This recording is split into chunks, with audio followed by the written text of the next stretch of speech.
महाराष्ट्र के मशहूर पंढरपुर के विट्ठल रखुमाई मंदिर ने नई मिसाल कायम की है। राज्य में ऐसा पहली बार हो रहा है कि इतने बड़े धार्मिक स्थल पर सभी जातियों के पुजारियों की नियुक्ति की गई है। मंदिर समिति ने पहली बार बाकायदा पुजारी पद के लिए अर्जियां मांगी, जिसके जवाब में 199 लोग सामने आए। इसके आधार पर 129 लोगों का इंटरव्यू लिया गया, जिनमें से 10 पुजारी बनाए गए। इनमें 5 ब्राह्मण, 2 गुरव, 1 दर्जी, 1 जंगम और 1 कसार जाति का है।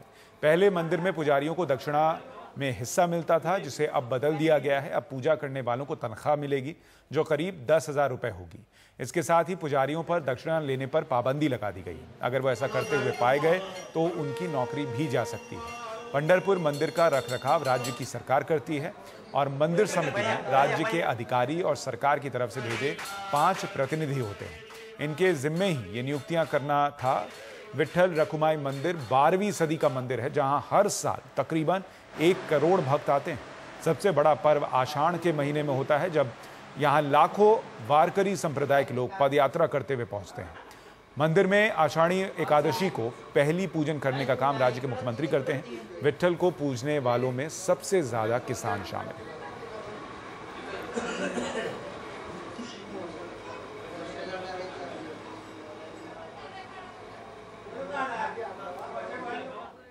जो नवीन लोग इन्होंने नियुक्त किए हैं वो ये पठन नहीं कर सकते।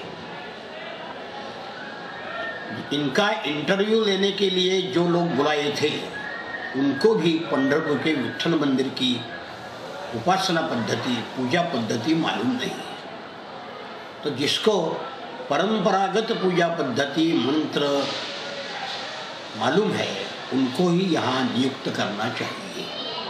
इन्होंने जो लोग नियुक्त के लिए है वो इसके बारे में अज्ञानी है, उनको कुछ मालूम नहीं। ये निर्णय बहुत अच्छा हुआ है, समाज के लिए बहुत ठीक है और ये निर्णय पहले लेना चाहिए था, उसको देर हो गई, वो निर्णय बदलना नहीं चाहिए। समिति ने जो निर्णय लिया है वो सब अच्छा है और ये जो ईश्वर है सबका है वो, और आगे ये वो समिति ने निर्णय लिया है वो अभी कामकाज भी अच्छा चलता है। ये फैसला अच्छा है, समिति ने अच्छा निर्णय लिया है और इससे सभी को मौका मिलेगा, सभी जाति वाले को मौका मिलेगा। जो आम लोग हैं वो इस फैसले की तारीफ कर रहे हैं। जो समिति के पूर्व सदस्य हैं वो ये कह रहे हैं कि जिन लोगों को रखा गया है उनको पूजा पाठ का जो पारंपरिक तरीका इस मंदिर का रहा है वो नहीं पता है, इसलिए वो विरोध दर्ज करा रहे हैं। लेकिन जिस तरीके का फैसला है वो एक सामाजिक बदलाव के तौर पर भी देखा जाना चाहिए। एक तो बाकायदा इंटरव्यू हुआ, उसके बाद 5 ब्राह्मण और 5 ओबीसी यानी अलग अलग जातियों के वहां पर पुजारी नियुक्त किए गए और उनके दक्षिणा लेने पर भी रोक लगा दी गई है। प्रसाद काते हमारे सहयोगी इस खबर पर ज्यादा जानकारी दे पाएंगे, हमारे साथ सीधे जुड़ रहे हैं। प्रसाद, 2-3 सवाल आपके लिए। एक तो ये कि इस बदलाव की नींव कैसे पड़ी है, क्यों इस बदलाव को लाने की जरूरत महसूस हुई, किस तरीके से इस बदलाव को लाया गया और पहले कैसे चुने जाते थे पंडित और अब में जो स्थिति है उसमें क्या फर्क है? देखिए, परंपरागत तरीके से पंढरपुर में जो पूजा पद्धति थी उस पूजा पद्धति पर नियंत्रण 2 विशिष्ट लोगों का था।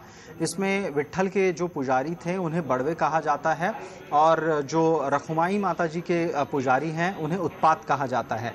तो बड़वे और उत्पात ये 2 ब्राह्मण परिवार लंबे सालों से इन 2 मंदिरों को और इन 2 पूजा पद्धतियों को नियंत्रित करते थे।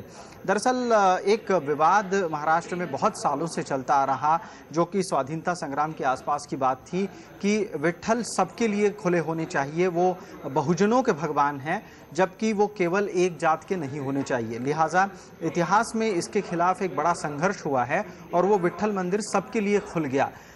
इसके बाद का जब वाकया हुआ तब भी एक विशिष्ट समुदाय इस पूजा पद्धति को नियंत्रित करता गया और उसके लिए लंबे समय से ये बातचीत चलती रही कि पुजारियों में अन्य जातियों के भी लोग होने चाहिए।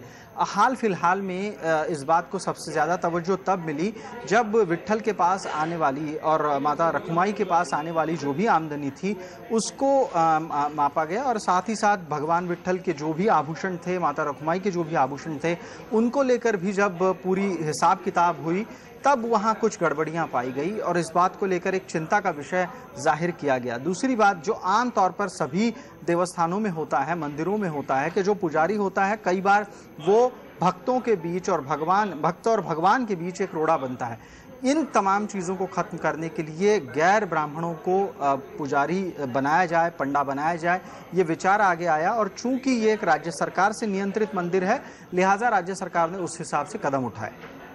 चलिए, और ये बदलाव तो हुआ है, लेकिन इसका कितना असर होगा, हालांकि विरोध भी हम देख रहे हैं कि कुछ लोग कर रहे हैं, लेकिन वो विरोध कितना प्रखर होगा और ये बदलाव जो है वो किस तरीके का बदलाव लेकर आएगा। अभी फैसला तो ले लिया गया है, लेकिन वो किस तरीके का बदलाव मंदिर में, उसकी कार्य पद्धति में लेकर आएगा, लोगों की सोच में लेकर आएगा, ये भी देखना होगा। बहुत शुक्रिया प्रसाद आपका इस पूरी जानकारी के लिए।